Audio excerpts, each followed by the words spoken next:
तुम बिन मोरे कौन खबर ले गोवर्धन गिरिधाम हमारे गोवर्धन गिरिधाम माता यशोदा झूलने झूलावे माता यशोदा झूलने झूलावे माता यशोदा झूलने झूलावे माता यशोदा झूलने झूलावे हाथ में रेशम डोरी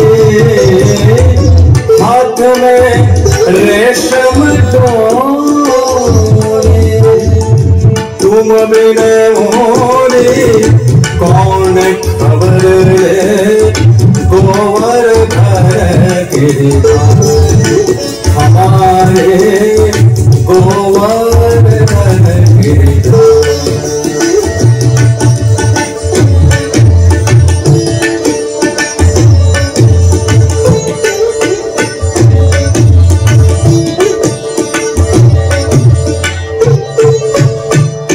साठ सहेलिया बजे रे मुरलिया 60 सहेलिया बजे रे मुरलिया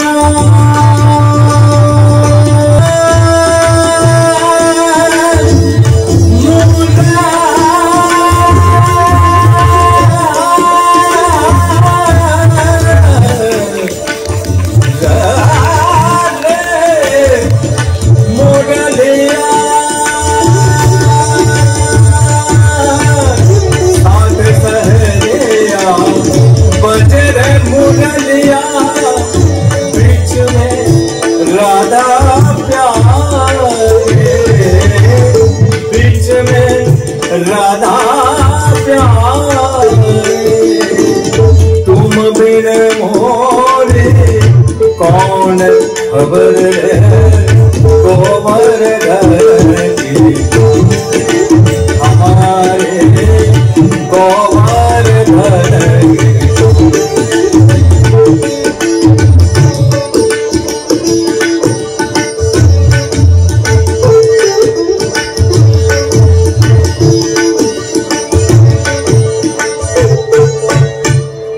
हरि सभा में द्रौपदी ठारी हरि सभा में द्रौपदी ठारी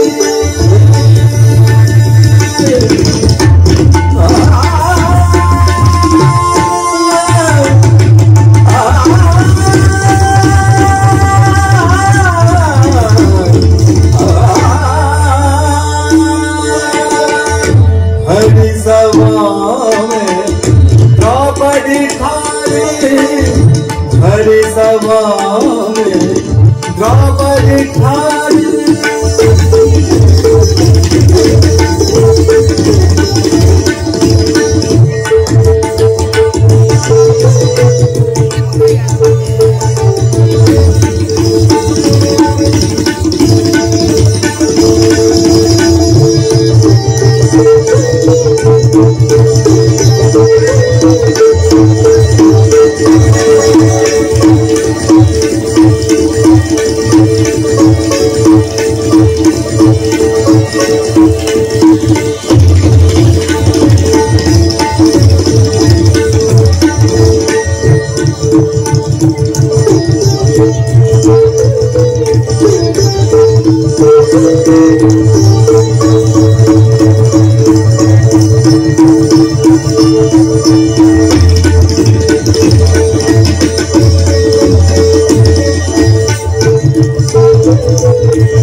हमारी तुम बिन मोरी कौन खबर है गोवर्धन हमारे गोवर्धन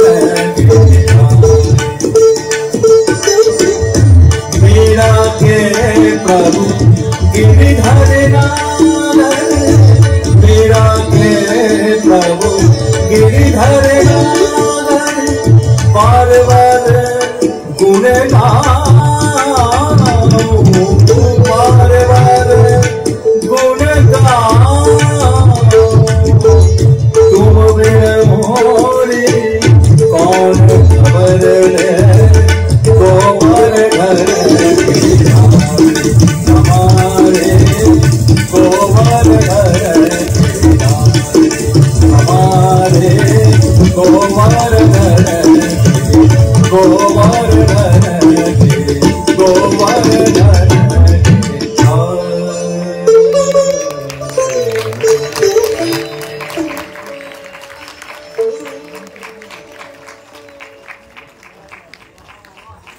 জোরে করতালি হোক সবাই মিলে কি সবার জন্য।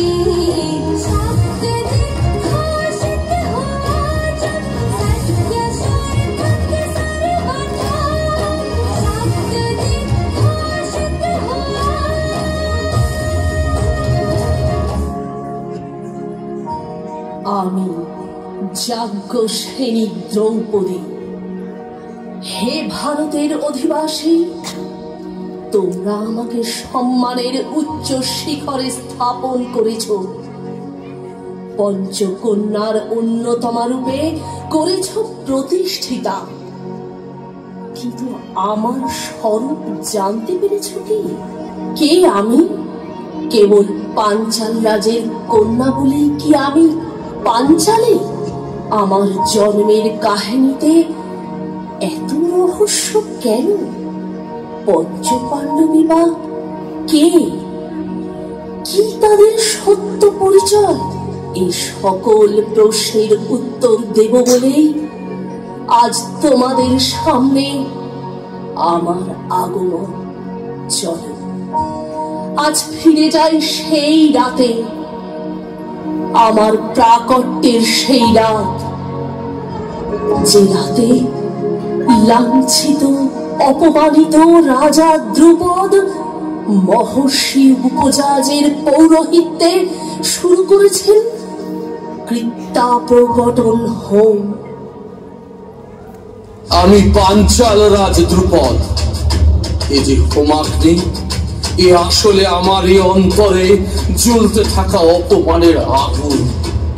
দ্রোণাচার্যের অপমানের প্রতিশোধ নিতে অথর্বসিদ্ধ মহর্ষি উপজাজের পৌরোহিত্যে আমি শুরু করেছিলাম অথর্ব বেদোক্ত আভিচারিক ক্রিয়া সম্মিলিত এই হোম।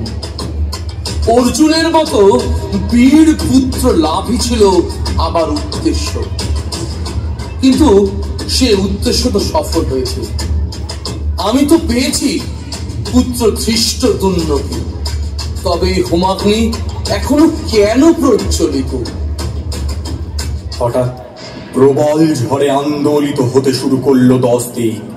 চমকে উঠলেন পাঞ্চাল রাজ। হাওয়ার ঝাপটায় আগুনের লেলিহান শিখা অশান্ততর হয়ে উঠল। সেই প্রবল বিক্ষুব্ধতার মাঝে বিস্ময়ে নির্বাক হয়ে রাজা দেখলেন আভিচারিক প্রক্রিয়ায় করা হোমাগ্নির মধ্যে থেকে বেরিয়ে আসছে এক নারী। কে এই নারী? দুজন এখন মুখোমুখি। সেই নারী স্থির দৃষ্টিতে চেয়ে আছেন দ্রুপদের দিকে। দ্রুপদের মনে প্রশ্নের ঝড়।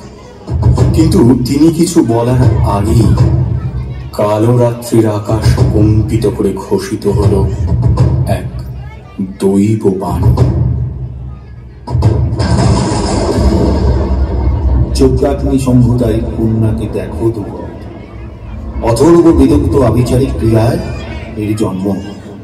এই কন্যা নীলকুন্তলা, কারণ মহাতামসী, মল্লিকামুখী, কারণ সম্মোহনী, পদ্মনেত্রী, কারণ দিব্য দৃষ্টি সম্পন্ন, পদ্মগন্ধা, কারণ দিবস কন্যায় রিক্তা।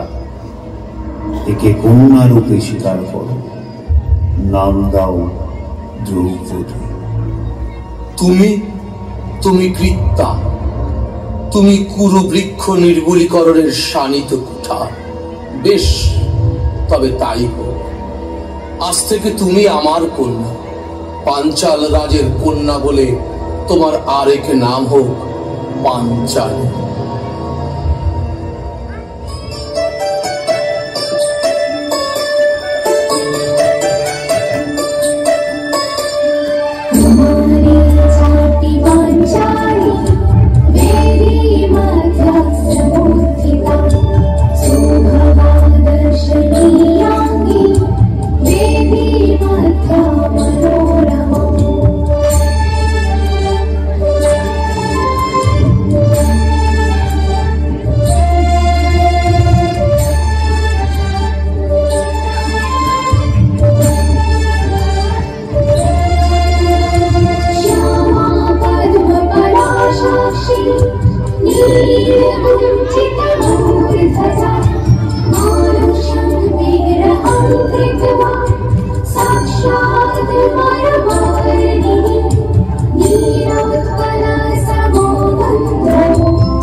সময় বয়ে চলল আপন গতিতে।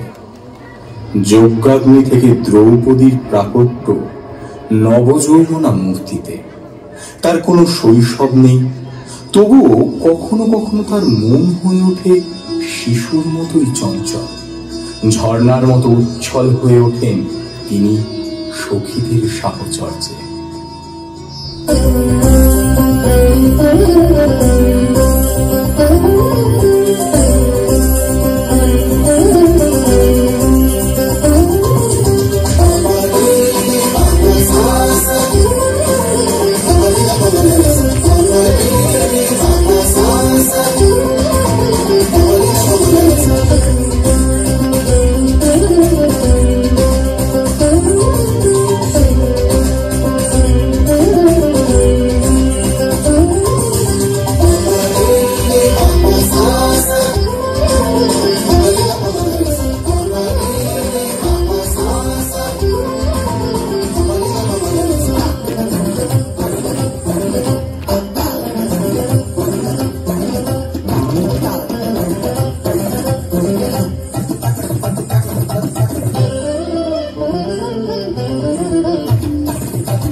ধ্রুপদের ভাবনা ছিল যজ্ঞাগ্নি সম্ভূতা মহাতেজময়ী এই কন্যাকে কে বিবাহ করবে। তাই তিনি আয়োজন করলেন এক স্বয়ংবর সভা। সখীদের নৃত্যগীতের মধ্যে দিয়ে বধূ বেশে এই সভায় এলে ধ্রুপদ কন্যা দ্রৌপদী।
এই সময় ব্রাহ্মণ বেশে সেই সভায় এসে উপস্থিত হলেন যুধিষ্ঠির, ভীম, অর্জুন আদি পঞ্চপাণ্ডব।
ঊর্ধ্বে স্থিত মৎস্যচক্ষুতে তীর বিদ্ধ করে দ্রৌপদীকে পত্নী রূপে লাভ করলেন অর্জুন।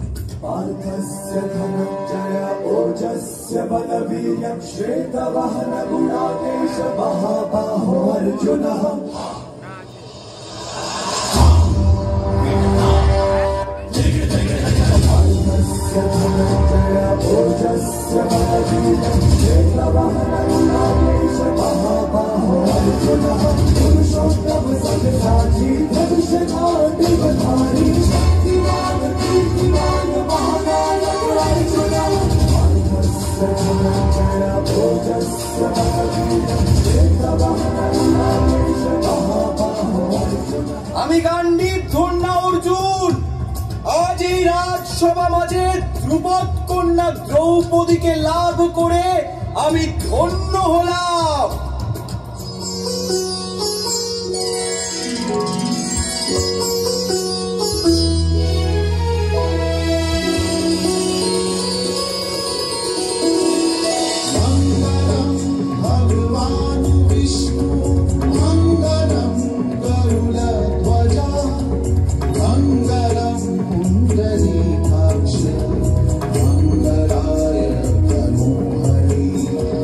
मंगलाय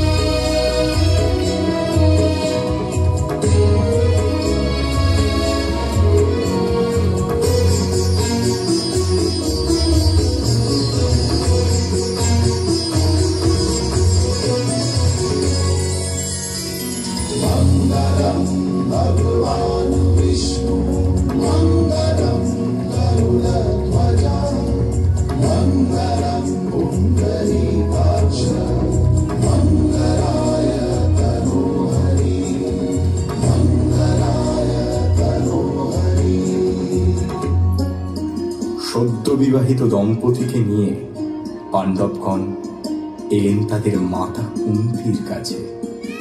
যুধিষ্ঠির বললেন, মাতা, দেখো আজ এক অপূর্ব সামগ্রী আমরা তোমার জন্য এনেছি।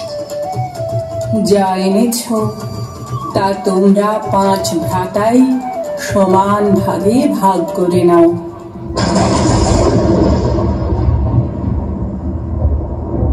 এ কি করলে মাতা?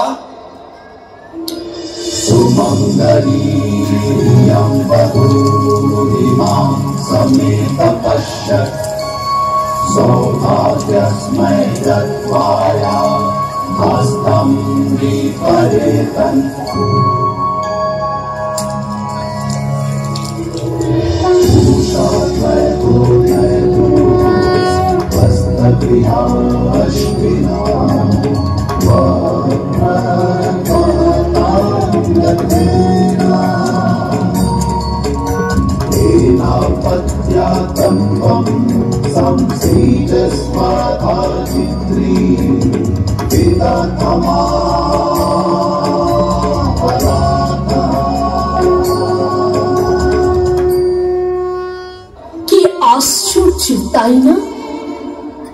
ছিলাম অর্জুন পত্নী, মাতা কুন্তির অলক্ষতার দোষে পেলাম পঞ্চস্বামী।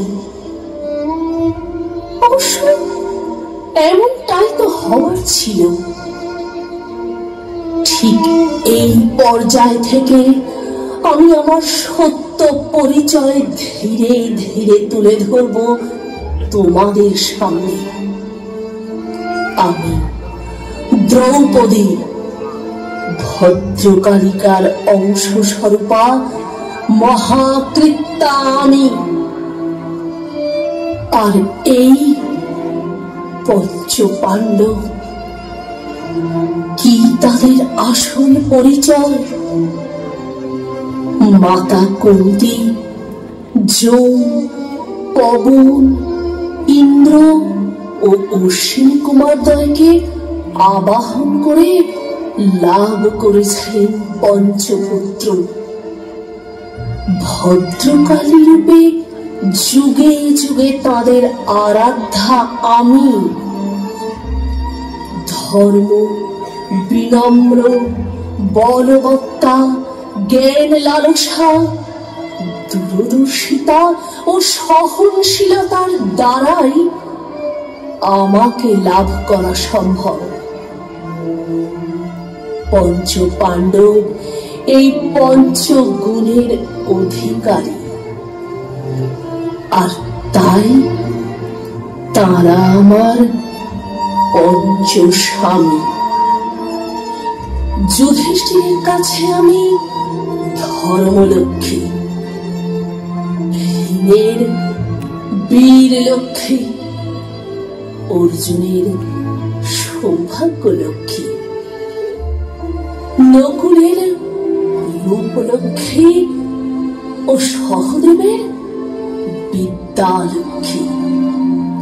দেখো, আমারই এই 5 লক্ষ্মী রূপ।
এবার তোমাদের সামনে যে দৃশ্যের অবতারণা হবে তা মহাভারতের সর্বাধিক লজ্জাজনক অধ্যায়।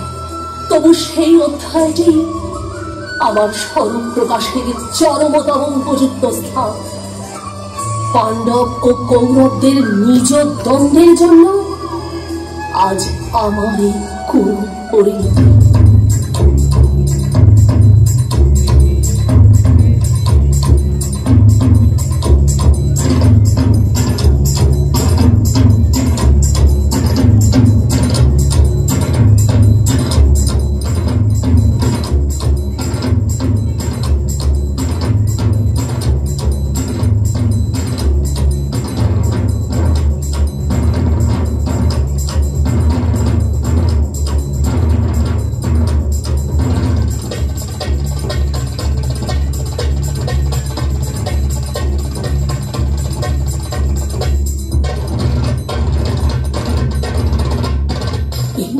প্রকাশিত হোক সেই দূত সভা, যে সভায় সর্বজন সমক্ষে লুণ্ঠিত হয়েছিল নারীর সম্মান, ধূলিসাৎ হয়েছিল হস্তিনাপুরের গর্বদ্ধ শির।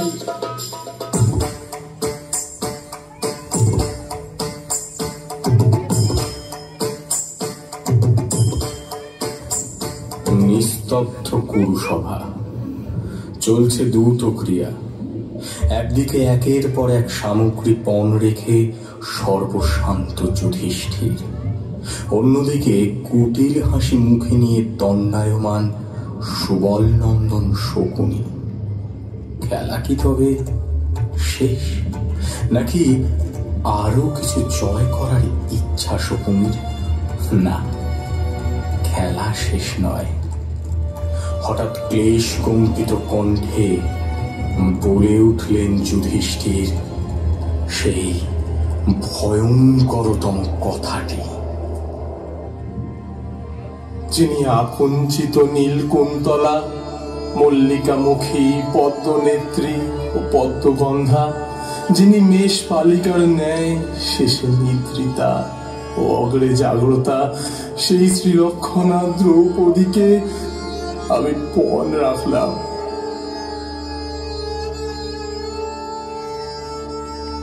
দ্রুত সভা আলোড়িত। এ কি অভিনব ঘটনা! পতি কর্তৃক পত্নীকে দূতের পণরূপে ঘোষণা। পাণ্ডবরা ক্ষুব্ধ হলেও মনে মনে হয়তো এটি চাইছিলেন শকুনি ও অন্যান্য কৌরবগণ, এমনকি স্বয়ং ধৃতরাষ্ট্র। এক মুহূর্ত দেরি না করে অক্ষগুটিকা নিক্ষেপ করলেন শকুনি, এবং সকলে বিস্ময় নির্বাক হয়ে দেখল শকুনি জিতেছেন।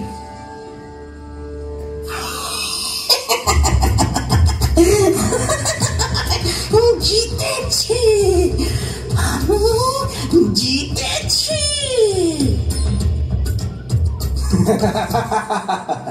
তবে তবে আর অপেক্ষা কেন? যাও যাও দুঃশাসন, আমাদের নবনিযুক্তা দাসী দ্রৌপদীর কেশ আকর্ষণ করে তাকে তাকে নিয়ে এসো এই কুরুসভায়। দুর্যোধন, এই কুপ্রবৃত্তি ত্যাগ করো। পাঞ্চালী ভরত কুলবধূ ও এই মুহূর্তে এক বসনা পুরুষ পরিবৃত সভায় তাকে উপস্থিত করা চলে না। সংযত হও পাপিষ্ঠ। ভীমের কথা অগ্রাহ্য করে দুঃশাসন অগ্রসর হলেন মহাপাপ কার্যে। সহসা 10 দিক থেকে শোনা গেল শ্রীগাল ও শকুনের বিকট চিৎকার। বৃক্ষ শাখা সকল আন্দোলিত হতে থাকলো মহাবেগে। পশু শক্তি, পক্ষী শক্তি ও বৃক্ষ শক্তি একত্র প্রতিকূলতায় যে মহাবিনাশের ইঙ্গিত, তা বুঝি বিস্মৃত হয়েছে সকলে। সেই তীব্র বিক্ষুব্ধতার মাঝে সহসা ভেসে এলো এক দৃপ্ত বামা কণ্ঠ। আহ, দুষ্ট দুঃশাসন, মুক্ত করো আমায়, আমার অন্তরের ক্রোধাগ্নি প্রজ্বলিত করো না। আমাকে এভাবে এই ভরা সভা মাঝে আমাকে এভাবে লাঞ্ছনা করার কারণ কি? এক বস্ত্রা নারীর সর্বসমক্ষে প্রকাশ নিষিদ্ধ। সভাস্থিত পুরুষবর্গ কি তা বিস্তৃত হয়েছেন? স্বামী, আপনারা উপস্থিত থাকতে আমার এমন অপমান হয় কিভাবে? কুলবধূর সম্মান রক্ষার কথা কি আপনারা বিস্তৃত হলেন?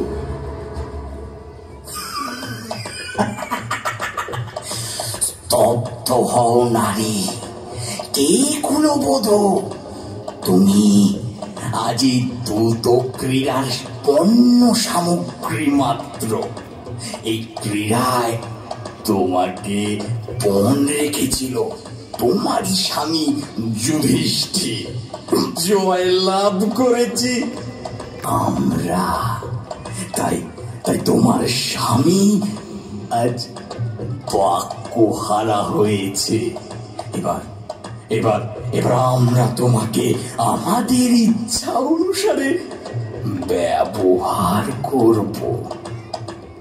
শীতল দৃষ্টিতে বলে উঠলেন শ্যামা তন্বী দ্রৌপদী। ইতিপূর্বে ইন্দ্রপ্রস্থের রাজসভায় কৌরবরা তাদের বুদ্ধিহীনতার পরিচয় দিয়েছে। আর কেন আমার অঙ্গ স্পর্শ করে নিজেদের বিনাশের পথ না হয় নাই প্রশস্ত করলে? স্বভাব দুষ্টা পাঞ্চালী, এত ধৃষ্টতা তোমার! সামান্য নারী হয়ে আর্য পুরুষের বুদ্ধির ওপর প্রশ্ন তোলো। এ ধৃষ্টতা অমার্জনীয়। দুঃশাসন, এই মুহূর্তে এই নারীকে বিবস্ত্রা করো। প্রকাশ্য সভায় এই কৃষ্ণা সুন্দরী আমাদের দৃষ্টিভঙ্গা হোক। ক্রোধে অস্থির হয়ে ওঠেন পঞ্চপাণ্ডব, কিন্তু দ্রৌপদীর স্থির শীতল দৃষ্টি তাদেরকে স্তব্ধ করে রাখে। এসব ভাবনার মাঝেই পাঞ্চালীর বস্ত্রাঞ্চল ধরে আকর্ষণ করেন পাপমতি দুঃশাসন। কিন্তু নিশ্চল দ্রৌপদী চোখ বুঝে স্থির কেন? কাকে স্মরণ করছেন তিনি?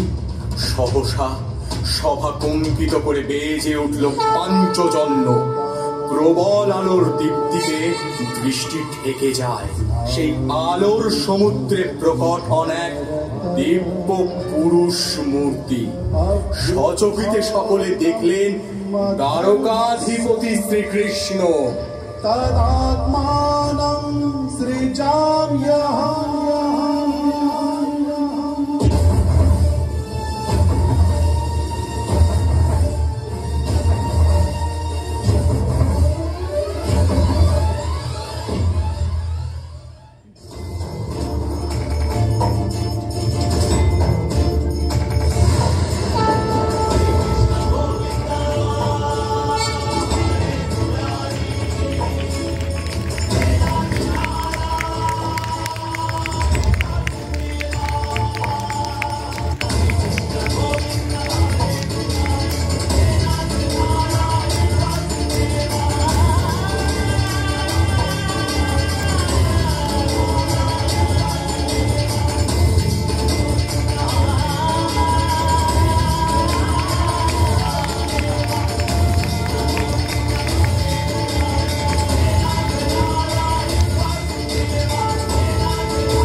দ্রৌপদীর লজ্জা রক্ষা করে অন্তর্হিত কৃষ্ণ।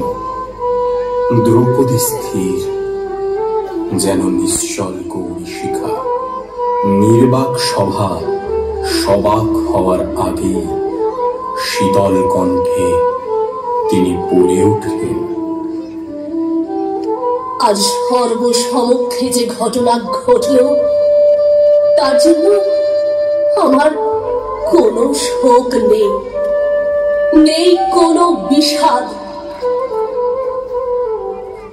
কারণ এই ঘটনা তোমাদের স্বরূপখানি তুলে ধরেছে আমার চোখে।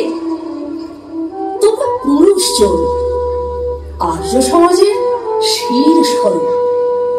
তোমরাই নারীকে বিধান দাও অন্দরবাসী থাকা, আবার তোমরাই ভরা সভায় তাকে বস্ত্রহীনা করতে দ্বিধা করো না।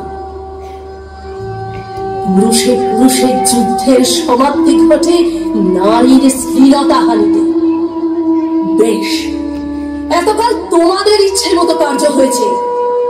এতকাল তোমরা আমাকে এই কৃষ্ণা দ্রৌপদীকে দেখেছ।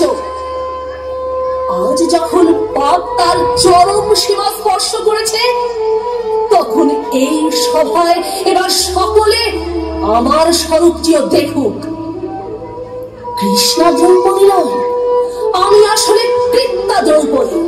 পাঞ্চাল কন্যা বলে পাঞ্চালী নয়, পঞ্চকৃত্যের সাক্ষী স্বরূপা বলেই আমি পাঞ্চালী। শুধু দ্রৌপদী নয়, আমি হলাম স্বয়ং অথর্ব অধিষ্ঠাত্রী ভদ্রকালিকা। বলতে বলতে ত্রিলোক কাঁপিয়ে অট্টহাসি হেসে উঠলেন দ্রৌপদী। তার মহাতেজ ক্রমশ অসহ্য হয়ে উঠল। সকলে বাক্যহারা। বায়ু বইছে হাহা রবে, সে হাওয়ায় যেন খড়কুটোর মতো উড়ে গেল সকলে। শিবারবে 10 দিক প্রকম্পিত করে দ্রৌপদীর মধ্যে থেকে আবির্ভূতা হলেন ভয়ঙ্করী ভদ্রকালী। পুরুষসভা যেন পরিণত হল মহাশ্মশানে।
থেমে গেছে প্রলয় তাণ্ডব। সহসা ভেসে এলো মধুর মুরলী ধ্বনি। দ্রৌপদীর চোখ ফেরালেন, কৃষ্ণ এসেছেন। আমার সামনে প্রণাম কেন? তুমি তো আমার প্রণামেরই যোগ্য সখী। তোমার যে স্বরূপ এতদিন গুপ্ত ছিল, আজ এই আখ্যানের মধ্যে দিয়ে তা প্রকাশ পেয়েছে। তুমি নারী, তুমি মহাভারত মহাকাব্যের মহানায়িকা। শুধু শুধু আমি নই, মহাভারতের প্রতিটি নারীর জীবনে এক একটি মহাকাব্য, আর সেই মহাকাব্যের মহানায়িকা তারা নিজেই। ভুলে গেছ গান্ধারী, অম্বা, উত্তরা ও কুন্তির জীবন কাহিনী? তবে স্মরণ করো তাদের। আমি অনঞ্জনা, গান্ধার রাজ সুবলের কন্যা, ধৃতরাষ্ট্রের সহধর্মিণী হয়ে এসেছিলাম হস্তিনাপুরী। কুরু রাজ্যের বিপুল বৈভবের মধ্যে হারিয়ে গেল আমার আসল পরিচয়। আমি হয়ে উঠলাম গান্ধার কন্যা গান্ধারী। এক আরোপিত ছদ্ম জীবন আমার চিরকালের সঙ্গী। মহাভারতের জটিল আবর্তে আপন পরিচয় খুঁজে বেড়ানো এক নারী আমি।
আমি অম্বা, কাশীরাজের প্রথমা কন্যা। আমি জন্মান্তরে রাজা দ্রুপদের কন্যা শিখণ্ডিনী। আবার আমি মহাদেবের বরে পুরুষ রূপে প্রকাশিত হই, ধারণ করি শিখণ্ডী নাম। দেবব্রত ভীষ্ম একমাত্র আমার সামনে অস্ত্র ধারণে অক্ষম ছিলেন, তাই আমি তার দেহাবসানের কারণ।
আমি উত্তরা, মৎস্যরাজ বিরাটের কন্যা আমি।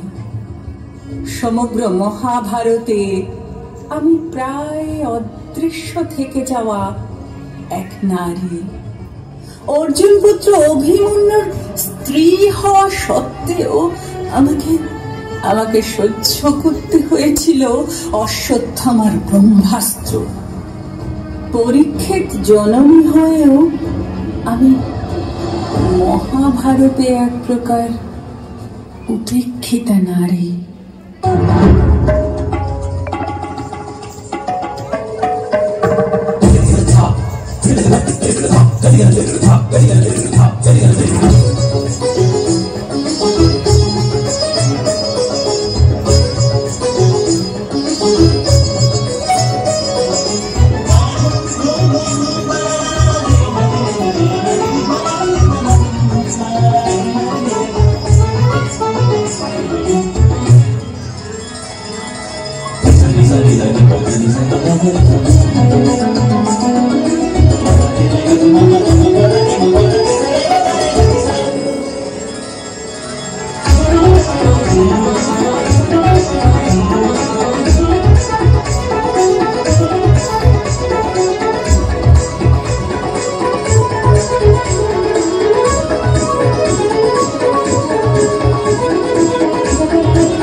আমি কুন্তি, রাজা কুন্তি ভোজের পালিতা কন্যা, পঞ্চপাণ্ডবের জননী।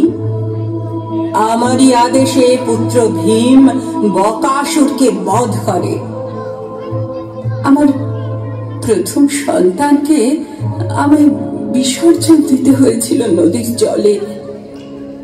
তাকে আমি স্বীকার করতে পারিনি, সে আমারই অসহায়তা। তবু আমি মাতৃত্বের গর্বে গর্বিনী এক নারী।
এদের মধ্যস্থলে রয়েছে আমি যাজ্ঞসেনী দ্রৌপদী।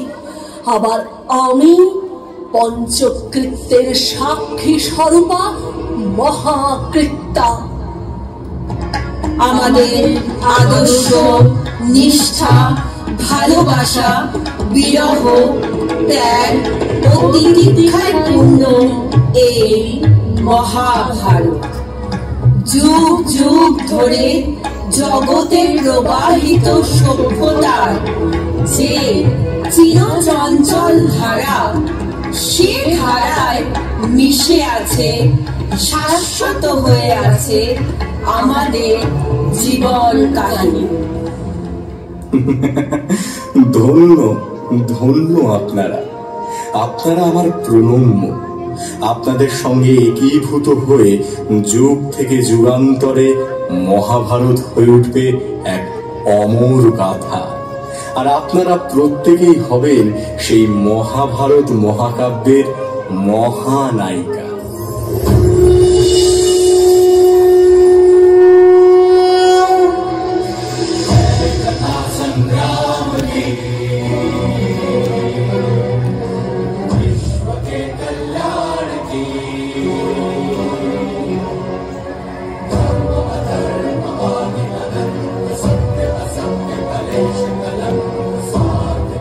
कथा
অসম্ভব সুন্দর, এত জোরে করতালি হোক সবাই।